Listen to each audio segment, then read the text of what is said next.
Olá, seja bem-vindo ao canal. Hoje vamos explorar o capítulo da Bíblia, Gênesis 3. Este é o capítulo que narra a queda do homem, o momento em que o pecado entra no mundo e muda para sempre a relação entre Deus e a humanidade. No entanto, no meio dessa tragédia, também encontramos a primeira promessa de redenção, que aponta para a vinda de um Salvador. Vamos ver como tudo isso se desenrola e como ele impacta nossas vidas hoje. A história começa com a serpente, descrita como a mais astuta de todas as criaturas que o Senhor Deus havia feito. Em Gênesis 3, no versículo 1, lemos que a serpente se aproxima de Eva e faz uma pergunta intrigante. É assim que Deus disse: "Não comereis de toda a árvore do jardim?"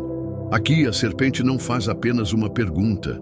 Ela começa a semear a dúvida, sugerindo que Deus está limitando algo que Eva poderia ter. Ela coloca em questão a bondade de Deus e sua generosidade, insinuando que Deus não quer que Eva tenha tudo o que é bom. Eva responde à serpente dizendo que de todas as árvores do jardim poderiam comer, exceto a árvore que está no meio do jardim. Ela explica que Deus disse que se comessem daquele fruto, morreriam. Mas a serpente responde de forma astuta, dizendo: "Certamente não morrereis." Essa afirmação contradiz diretamente o que Deus havia dito, desafiando a autoridade de Deus e abrindo caminho para a tentação. E é nesse momento que a serpente introduz a verdadeira mentira. Porque Deus sabe que no dia em que dele comerdes, se abrirão os vossos olhos e sereis como Deus, sabendo o bem e o mal. A promessa de ser como Deus, saber o bem e o mal, foi a sedução que fez Eva cair. Ela começa a perceber que a árvore não era apenas boa para a comida, mas também agradável aos olhos e desejável para dar entendimento. Eva, então, toma o fruto e come, e dá também a Adão, que estava com ela. Ambos desobedecem a Deus e se entregam à tentação. Imediatamente, os olhos deles se abrem e eles percebem que estão nus. Antes de comerem o fruto, estavam nus, mas não sentiam vergonha. Agora, sentem vergonha e tentam cobrir sua nudez com folhas de figueira. Esse é o primeiro sinal da entrada do pecado no mundo: a perda da inocência e a consciência da vergonha. A desobediência traz não apenas a separação de Deus, mas também a vergonha, a culpa e a dor.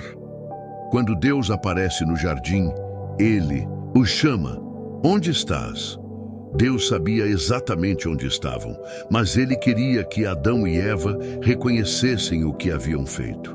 Adão responde: "Ouvi a tua voz soar no jardim, e temi porque estava nu, e me escondi."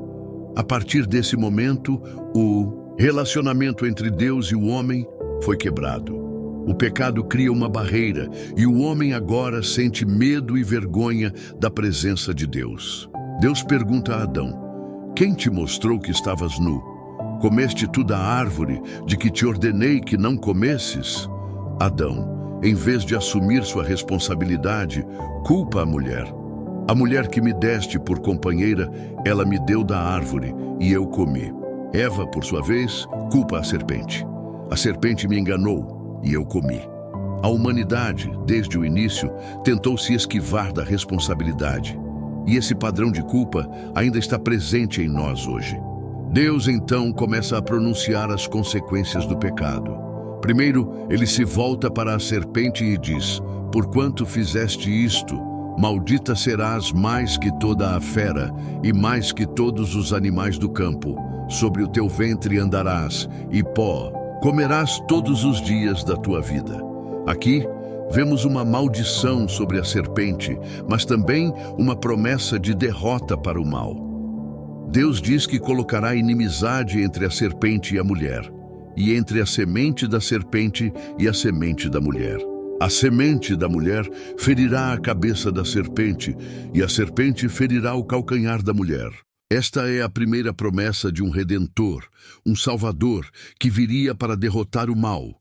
E essa promessa é cumprida mais tarde em Jesus Cristo. A consequência para Eva é que Deus diz: multiplicarei grandemente a tua dor e a tua conceição. Com dor darás à luz filhos. O pecado trouxe dor e sofrimento ao mundo, e a mulher, em particular, enfrentaria dores no parto. Além disso, Deus diz: o teu desejo será para o teu marido, e ele te dominará. O pecado também afetou a dinâmica dos relacionamentos humanos, criando uma luta de poder entre o homem e a mulher. Para Adão, a maldição é sobre a terra. Deus diz: maldita é a terra por causa de ti. Com dor comerás dela todos os dias da tua vida. A terra, antes fértil e produtiva, agora produzirá espinhos e cardos, e Adão terá que trabalhar arduamente para obter o seu sustento. O trabalho, antes uma tarefa gratificante, agora se torna um esforço árduo e cansativo. Finalmente, Deus expulsa Adão e Eva do jardim do Éden. Eles são enviados para a terra, e o paraíso perdido se torna uma realidade. Eles não podem mais viver naquele lugar de perfeição, e a espada de um querubim impede o acesso à árvore da vida. Mas, em meio a todas essas maldições e consequências, Deus dá uma esperança. Em Gênesis 3:15, Deus promete que a semente da mulher virá para esmagar a cabeça da serpente. Essa é a promessa de um Salvador que um dia viria para derrotar o pecado e restaurar a humanidade. E essa promessa se cumpre em Jesus Cristo, que veio ao mundo, morreu na cruz, ressuscitou dos mortos e nos ofereceu a salvação. O pecado entrou no mundo através de uma escolha humana, mas Deus, em sua misericórdia, já havia preparado um plano para nossa redenção. A história de Gênesis 3 é uma história de perda, mas também de esperança. Apesar das consequências do pecado, Deus nunca abandona os seus filhos, e Ele sempre oferece uma nova chance de reconciliação. A lição que tiramos desse capítulo é que o pecado tem consequências reais, mas Deus sempre oferece um caminho de volta para Ele.